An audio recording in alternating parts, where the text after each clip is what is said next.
आज से 25 साल पहले मेरे चाचा की पुत्री, हाँ। मेरी चचेरी बहन, हाँ। तुलसी विवाह के दिन उसकी मृत्यु हो गई। उस समय मेरी छोटी बहन जो कि 6 वर्ष की थी। आप सभी चैनल को सब्सक्राइब कर लीजिएगा। जो भी यूट्यूब पर देख रहे हैं चैनल को सब्सक्राइब कर लीजिए और शेयर कीजिएगा। राधे राधे दोस्तों, स्वागत है आपका हमारे YouTube चैनल उषा भक्ति मार्ग में। बात करेंगे हम आज ऐसे व्यक्ति की जो कि पंडाल में आता है और कहता है गुरुजी हमारे यहाँ एकादशी वाले दिन की किसी की मृत्यु हो गई, तो तब से हम जो है कोई त्यौहार नहीं मनाते हैं। और हमारे यहाँ ऐसा मान्यता है कि अगर किसी की मृत्यु होती है तो वहाँ पर हम तब तक त्यौहार नहीं मनाते जब तक गाय को बछड़ा या बछड़ी ना हो जाए, या तो हमारे घर में किसी पुत्र का या किसी बेटे का जन्म ना हो जाए, तब तक हम वो त्यौहार नहीं मना सकते। तो ऐसा कई साल बीत गए, तब से हमारे यहाँ वो त्यौहार नहीं मन रहा है। उसके लिए आप हमें कोई उपाय बताएं। आइए दोस्तों देखते हैं कि इस उपाय में आज गुरुजी ने उस व्यक्ति को क्या समझाया। आज का प्रश्न बहुत ही ज्ञानवर्धक होने वाला है, बीच में छोड़ के ना जाइएगा। बहुत अच्छा प्रश्न किया है जिससे कि हम सभी लोगों को ज्ञान प्राप्त होने वाला है। आइए दोस्तों देखते हैं आज का वीडियो। उस दिन हम लोग पूरे परिवार शोक में डूब गए और उस दिन से लेकर के आज दिनांक तक हम वो त्यौहार नहीं मनाते। मेरा जब बच्चा थोड़ा बड़ा हुआ तो एक दिन मुझसे पूछा कि पापा हम वो त्यौहार क्यों नहीं मनाते। तो मैं इस प्रश्न को लेकर अपने बड़े बुजुर्गों के पास गया। मैंने उनसे पूछा कि पूरे लोग तुलसी विवाह के त्यौहार को धूमधाम से मनाते हैं, हम लोग क्यों नहीं मनाते। तो मेरे बुजुर्गों ने कहा कि जिस दिन मृत्यु हुई है उसी दिन अगर परिवार में कोई नया जन्म होता है या गाय का बछड़ा होता है तब उस त्यौहार को मना सकते हैं। 25 साल से आज तक ऐसा नहीं हुआ महाराज जी, और हम लोग उस त्यौहार को मनाना चाह रहे हैं। देखो तो कुछ उपाय बताइए। देव उठनी एकादशी की बात कर रहे हैं आप जी। देखो, जिसकी मृत्यु होती है वो किसी ना किसी दिन ही होगी। जी महाराज। तो मरने वाला तो उसकी मृत्यु थी तो वो चला ही गया। जी। अब ये जो कुछ लोग कहते हैं कि एकादशी के दिन मरा तो एकादशी मान हो गई, आप तब तक नहीं एकादशी रख सकते जब तक घर में बच्चा या गाय को बछड़ा बछिया का जन्म ना हो। ये जो मान्यताएं हैं ये गलत मान्यताएं हैं। चूंकि गलत मान्यताएं परंपरागत चली आई तो उन्हें हमने सही मान लिया। एकादशी के दिन देखो 365 दिन तो होते हैं। हमारे परिवार में आज के 25-50 पीढ़ी पहले तक की बात करें तो कोई ना कोई किसी ना किसी त्यौहार को जरूर मरा होगा। ऐसे में तो सारे त्यौहार बंद हो जाएंगे। इसका मतलब ये है कि जिसकी मृत्यु एकादशी के दिन हुई उसका मोक्ष निश्चित है, उसकी मुक्ति निश्चित है। एकादशी के दिन जो मरा उसकी मृत्यु के बाद मुक्ति निश्चित है। आप अपनी एकादशी, रामनवमी, कृष्ण जन्माष्टमी जो भी त्यौहार हैं, भले किसी की मृत्यु हो गई है फिर भी आप उन त्योहारों को मनाइए, क्योंकि मृत्यु जिनकी होगी वो तो ये मृत्यु लोक है, यहाँ तो आने वाला मरेगा ही, आज नहीं तो कल। ये जो मान्यता है ये गलत मान्यता। जैसे बकरे की बलि चढ़ाना, कुछ लोग बकरे की बलि चढ़ाते हैं और क्या कहते हैं कि हमारे तो परिवार में, कुटुंब, खानदान में पहले से चलता चला आया है। तो ये जो परंपराएं हैं कुछ वो गलत परंपराएं हैं। ऐसी इन गलत परंपराओं को आपको समाप्त करना चाहिए। जैसे नंद बाबा भी एक गलत परंपरा को फॉलो करते थे, इंद्र की पूजा। तब भगवान श्री कृष्ण ने इंद्र की पूजा बंद करा के और गिरिराज जी की पूजा कराना स्टार्ट किया। भगवान ने भी गलत परंपराओं को बंद किया, आपको भी गलत परंपराओं को बंद करके एकादशी मनाना चाहिए। महाराज जी एक प्रश्न और है। हाँ। जब शादी होता है, हाँ। लड़का और लड़की के गुण मिलाए जाते हैं। हाँ। कई बार ऐसी स्थिति आती है कि गुण नहीं मिल पाता। हाँ। फिर भी महाराज लोग गुण मिला देते हैं, तो क्या ये उचित है महाराज?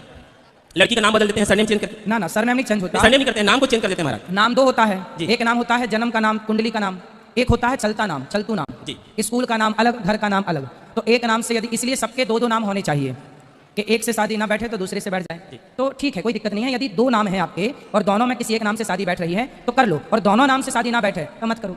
जी। मेरा प्रश्न है कि स्त्रियां शमशान में वर्जित क्यों होती है? शमशान? जी। शमशान में क्यों नहीं जाती? जी जी। क्योंकि स्त्रियां कोमल होती हैं, उनका हृदय कोमल होता है। कांटा भी लग जाए बच्चे को तो मां रो पड़ती है। यदि आप शमशान में किसी मुर्दे को जलता देखेंगे तो आपका हृदय इतना कोमल है कि कहीं आप उस जलती चिता को देख करके आप परेशान ना हो जाएं, आप पर उसका गलत प्रभाव ना पड़ जाए। इसलिए बड़े बुजुर्ग कहते हैं कि तुम मत जाओ, क्योंकि जब मुर्दा जलता है ना तो उसकी बॉडी पिघलती है मोमबत्ती की तरह। क्या वो दृश्य आप देखोगे तो रात को जब सोएंगे और वो दृश्य सामने आया तो आप डर नहीं जाएंगे? यदि आप डर ना जाएं, ना डरें, तब तो आप जाएं। पर बड़े बुजुर्गों को लगा कि बेटी कोमल होती है, लड़की स्त्री जात कोमल होती है, इसलिए शमशान में मुर्दे को जलता हुआ ना देखे, क्योंकि ये बहुत भयानक होता है। राधे राधे गुरु। राधे राधे राधे महाराज जी। भैया महाराज मैं 2 साल पहले आपके पास आया था वृंदावन में, एक सवाल के लिए था। हाँ। कि अगर कोई लड़की अगर लड़का अलग अलग कास्ट में शादी कर लेते हैं तो उनका बच्चा वर्ण संकरीन आप बोले थे, वर्ण संकरी होता है। हाँ, तो जैसे उनको जैसे अभी समाज में क्या मिला लेते हैं तो उनका मिल जाएंगे तो क्या वर्ण संकरीन फैलेगा नहीं आगे? इसका क्या उपाय रहेगा?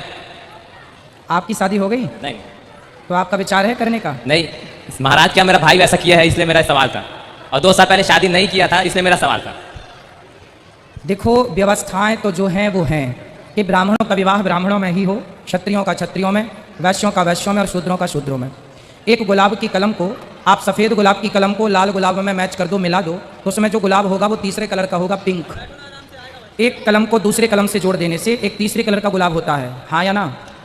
उसी तरह इसे कहते हैं वर्ण संकरता।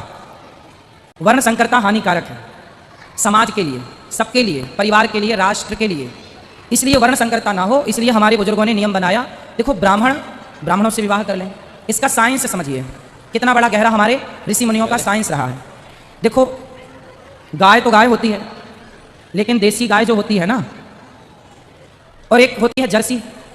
एक छोटा सा साइंस समझिएगा, आप ही उत्तर दीजिएगा भी। यदि हम देसी गाय को जर्सी के नंदी के साथ यदि उस गाय को गर्भवती कराएं और उस गाय के जो बच्चा होगा, अब वो बच्चा देसी होगा या जर्सी होगा? बोलो क्या होगा? माता देसी गाय है और उसका बाप जर्सी का है। अब क्या संतान होगी उसकी? बछड़ा बछिया क्या होगी? मिक्स होगी। मिक्सअप होगी। ना वो जर्सी रह जाएगी ना वो देसी रह जाएगी। बस यही है कि ब्राह्मण पिता है और क्षत्रिय लड़की है, इनकी जो संतान होगी ना वो ब्राह्मण है ना वो क्षत्रिय है, वो वर्ण संकरी है। तो महाराज जी तो जैसे ये व्यवस्था आने वाले समय में हानिकारक है। देखो ना, हमारे देश में जब मुगल आए तो मुगल कोई स्त्रियां लेकर थोड़ी आए थे। उन मुगलों ने भारत की बहन बेटियों को पकड़ा, उनके साथ दुराचार किया, उनसे संतान उत्पन्न की और उन संतानों को फिर अपनी सेना में भर्ती किया और हिंदुओं को मार काट करने के लिए बढ़ाया। वही वर्ण संकरता आज भी भारत में क्या है? ये जो दंगे फसाद हैं, ये उसी वर्ण संकरता का परिणाम है। आज भी वो वर्ण संकरता कहीं गई नहीं, समाज में खड़ी है। इसलिए हम इस वर्ण संकरता से बचें। हमारी ऋषि मुनियों ने जो विधान बनाया है उसे फॉलो करें। तो महाराज जी जैसे कि मेरा भाई ने शादी कर लिया दूसरे कास्ट की लड़की के साथ, तो उनका वर्ण संक्रिया फैलेगा? अब देखो, कर लिया सो कर लिया, तुम मत करना। नहीं तो गुरु जी जैसे कि आगे चल के मम्मी पापा गुजर जाते हैं तो उसका पिंडदान वगैरह करना रहेगा, तो उनके हाथ नहीं हो पाएगा? वर्ण संकरी संतान से पितर पिंड श्राद्ध नहीं लेते, पिंडदान वो कर नहीं सकता। वर्ण संकरी संतान के हाथ से पितर पानी नहीं लेते, पितर आपके तृप्त कभी नहीं होंगे। अब यदि आप वर्ण संकरी हैं तो आपके पितर आपसे पानी नहीं लेंगे, आपसे पिंडदान नहीं लेंगे, आपकी कोई भी पूजा को आपके पितर स्वीकार नहीं करेंगे। आप भगवान के भजन करके आप अपना कल्याण कर सकते हैं, भगवान के चिंतन में लगकर आप अपना तो कल्याण कर सकते हैं, लेकिन पितर आपकी संतान पानी दे सकती है आपके पितरों को, आप दीजिए और आपकी, इसलिए आप ये गलती मत करिए। धन्यवाद गुरु। महाराज जी जय श्री कृष्ण। जय जय हनुमान गोसाई, कृपा करो गुरुदेव की नाई। अब जैसे अपन क्या है कि हर भगवान के पूजन करने जाते हैं, मंदिर में जाते हैं, देवी के मंदिर में देवी की उपासना करते हैं, दर्शन करते हैं। राम जी के मंदिर में जाते हैं, राम जी दर्शन करते हैं। कृष्ण भगवान के दर्शन करते हैं, कृष्ण के दर्शन करते हैं। और अपन शिवलिंग की पूजा करते हैं तो पूरे सावन पूरे महीने भर अपन उनका अभिषेक करते हैं। शिव जी के पूजन तो करते नहीं है, सिर्फ शिवलिंग के पूजन करते हैं। पर अपने को रात्रि के समय अपन जैसे सपना आता है, अपन जो देवताओं के दर्शन करते हैं वो दर्शन के अपने दर्शन होते हैं। जैसे शिव जी के दर्शन नहीं हुए, राम जी दर्शन में आए, देव जी पूरी देवी दर्शन आई, कृष्ण के दर्शन हुए, परंतु भगवान भोलेनाथ के जब सपने आते हैं तो भोलेनाथ आते हैं, शिवलिंग क्यों नहीं आता? ये मेरा प्रश्न है। शिवलिंग क्यों नहीं आता? किसमें? सपने में? सपने में आपके? किसी के भी सपने में मेरे ख्याल से शिवलिंग नहीं आते होंगे। नहीं आते हैं, बहुत लोगों के आते क्योंकि हैं। मेरे से कई लोगों ने प्रश्न किया तो मैं भी ये प्रश्न आपसे पूछ रहा हूँ। कई लोग बोले हम भगवान के भोलेनाथ की या शिवलिंग की पूजा करते हैं। आते हैं, शंकर जी भी आएंगे। आपको शिवलिंग दर्शन करना शिव जी के? बिल्कुल। तो आपको सपने में आएंगे। आप रोज शंकर जी से कहा करो, हे भोलेनाथ आज सपने में आने का वादा करो। रोज भगवान से कह के सोया करो, भगवान जी आएंगे। धन्यवाद। दूसरे प्रश्न और महाराज जी, जैसे रावण राम से युद्ध कर रहे थे तो सीता माता को हरण करके लेके आया रावण, परंतु उनको सबने उड़ाना दिया।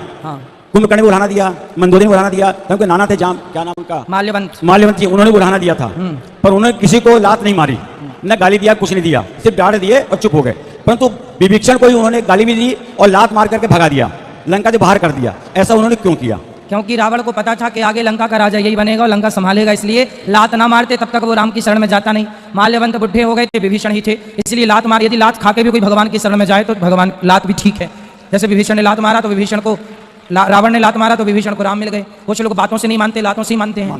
परंतु एक ये है कि जैसे एक गुरु से पति पत्नी गुरु मंत्र लेते हैं, तो पहले कहा जाता था कि ये गुरु भाई बहन होते हैं, ले सकते हैं, ये सब गलत बात है कि भाई बहन हो जाते हैं। दूसरा प्रश्न गुरु जी ये है कि जैसे दत्तात्रेय जी ने अपने 24 गुरु बनाए, तो आज हम लोग 1 से 2 3 गुरु बना सकते हैं या नहीं? वो शिक्षा गुरु बनाए थे, दीक्षा गुरु नहीं। शिक्षा गुरु 24 भी बना सकते हो, पर दीक्षा गुरु एक ही होने चाहिए। गुरु जी हमारे तो 2 हो गए। कोई बात नहीं, हो गए। ये पहले पूछ रहा था सवाल। दोनों के मंत्र जब लेते कोई दिक्कत तो नहीं है? तो 2 काहे ले लिए ये बताओ। अब वो महाराज जी, वो रावतपुरा सरकार, पहले हम बन गए और शंकराचार्य जी आए तो उनको गुरु बना लिया। अब तीसरे कोई आएंगे उनको भी बना लेना। नहीं, गुरु शंकराचार्य आएंगे उनको भी बना लेना। अभी इसलिए पूछना था हमको, क्योंकि हम ले सकते हैं कि नहीं, ये हमको पूछना था। आप तो देखो जो मंत्र ले लिया है। शंकराचार्य जी, कौन शंकराचार्य जी? जो चले गए, परलोक सिधार गए। अच्छा, तो ठीक है, वही मंत्र चादा पीठ के जो शंकराचार्य जी का मंत्र जपो, उनका ही जपते हैं महाराज जी। और तीसरा प्रश्न ये है कि जैसे हम लोग को बचपन में कहा जाता था कि हनुमान चालीसा नहीं पढ़ो, और हम लोग शालिग्राम की पूजा घर में करते हैं, हमारे यहाँ जेंट्स लोग पूजा नहीं करते। काहे नहीं करते? बस बच्चे लोगों को भी टाइम नहीं रहता, जेंट्स मिस्टर का भी पूजा करते ना, नहीं है। आप लोग आदत बिगाड़ती हो मैया। सारा तुम ही कर लोगी तो पुरुष क्या करेंगे? उनके नहीं तो पास वो जब बड़ी पूजा में बैठ जाते हैं, छोटी पूजा में बैठते नहीं है। पूजा छोटी बड़ी क्या होती है? तो देखो महाराज जी, रोज की पूजा की मैं बात कर रही हूँ। शालिग्राम भगवान की पूजा पुरुषों को करना चाहिए। अच्छा, हाँ, और घर के पुरुषों को बोल देते नहीं आलसी ना बनो कि भगवान की नहला के रखना ही तो है। ठीक है, वही पूछ रहा था हाँ। महाराज जी, क्योंकि अभी तक तो हम ही लोग पूजा कर लेते हैं, तो ये हम लोग को दोष लगता होगा क्या? बिल्कुल बिल्कुल आपको नहीं करना चाहिए। आप लोगों ने पुरुषों को आलसी बना दिया, सब आप ही कर लो, पुरुषों को कुछ मत करने दो। नहीं तो ठीक है ना, आप शालिग्राम की पूजा पर वो कर लिया करेंगे, पुरुषों को बोलो कराएंगे। गोपाल जी की पूजा स्त्रियां करें और शालिग्राम की पूजा पुरुष करें, इसी बहाने पुरुष भगवान से जुड़ेंगे।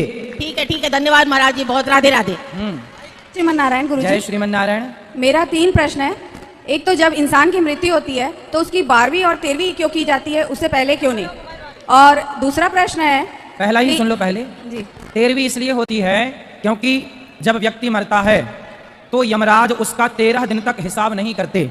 बोले तुम्हारा 13वें दिन का भी पुण्य ऐड किया जाएगा, जो तुम ब्राह्मणों को खिलाओगे, कन्याओं को खिलाओगे, समाज को खिलाओगे, तुम्हारे नाम से कुत्ता बिल्ली भी खाएंगे, वो सारा पुण्य जो सबको समाज को 13वीं में खवाते हैं ना, तो सबको अन्नदान का जो पुण्य होगा वो आपको ऐड किया जाएगा आपके पुण्य में। यदि वो ऐड करने में भी यदि आपका मोक्ष हो गया, पुण्य अधिक हो गए तो नंबर बराबर आ गए तो पास, नहीं आए तो फेल, तो आपके प्रॉपर पुण्य हो गए तो आपका मोक्ष हो जाएगा। तो 13 दिन यमराज समय देते हैं अवसर कि 13 दिन आपको 13वीं करने का, क्योंकि कुछ दिन का सूतक का विधान है। कोई 6 दिन का सूतक रखता है, कोई 8 दिन का सूतक रखता है, कोई 10 दिन का सूतक रखता है। सूतक के बाद फिर जाकर के अस्थियों का विसर्जन होता है, वहां से गंगा जल आता है, फिर वो गंगा जल छिड़का जाता है, उसके बाद शुद्धि होती है, तब समाज को परिवार को भोजन पर बुलाया जाता है, उसके बाद फिर 13 ब्राह्मण भोजन करते हैं, तब पूर्ण रूप से शुद्धि होती है। तो वो 13 दिन का प्रोसेस ही है, लग ही जाते हैं उसमें। तो महाराज जी, जैसे किसी के घर में शादी है और उसी बीच उनके घर में मृत्यु हो जाती है, मान लो 4 या 5 दिन बाद शादी है, तो आजकल जैसे लोग 3 दिन में उनका क्रियाक्रम कर देते, पूरा प्रोग्राम मतलब 3 दिन में कर देते, तो क्या वो सही है? और जैसे उनके घर में हम शादी में जा रहे हैं 4थे या 5वें दिन, तो क्या वहाँ का अन्न खाना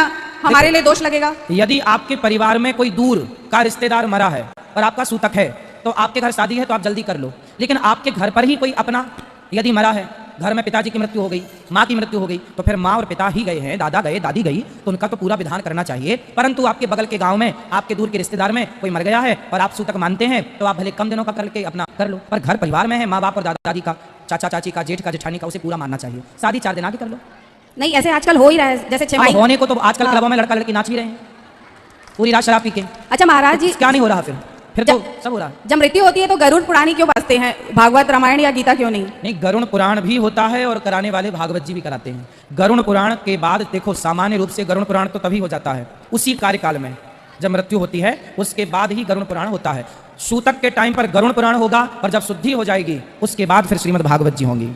अच्छा महाराज जी, मंगला दर्शन का क्या महत्व है, थोड़ा सा बता दीजिए। मंगला दर्शन भगवान के बैकुंठ लक्ष्मीपति का जो देखा दोस्तों, आज का वीडियो आपने पूरा देखा और सुना। जैसे कि उस व्यक्ति ने कहा कि गुरुजी, हमारे परिवार में कोई एकादशी के दिन खत्म हो गया था, मर गया था, तो इसके बाद से हमने वो त्यौहार नहीं किया। इस विषय में गुरुजी ने यही समझाया कि ये मृत्यु भूमि है, यहाँ पर तो जो आया है वो मरेगा। ऐसे तो हर दिन कुछ ना कुछ त्यौहार होता है, और कोई त्यौहार के दिन अगर मर जाए तो ऐसा नहीं करना चाहिए कि हम उस त्यौहार को ही करना छोड़ दें, क्योंकि ऐसा कहते हैं जो शुरू से जो परंपरा चली आई, किसी बड़े बुजुर्ग ने कह दिया कि ऐसा होता है तो वैसा ही सभी लोग करने लगे, लेकिन ऐसा नहीं है। अगर भगवान का कोई त्यौहार है, अष्टमी है, होली है, दिवाली है, तो ये सभी त्योहारों को हमें करना चाहिए, ऐसे हमारे गुरुजी ने समझाया। लेकिन दोस्तों, आज की वीडियो से आपको जो ज्ञान प्राप्त हुआ हो, आप हमें कमेंट बॉक्स में कमेंट करके बता सकते हैं। और हाँ, अगर अभी तक आपने हमारे चैनल को सब्सक्राइब नहीं किया है तो आप हमारे चैनल को सब्सक्राइब कर लें, हमारी वीडियो को ज़्यादा से ज़्यादा लाइक व शेयर करें, कमेंट बॉक्स में राधे राधे लिखना ना भूलें। मिलेंगे किसी ऐसी ही ज्ञानवर्धक वीडियो के साथ, तब तक के लिए राधे राधे।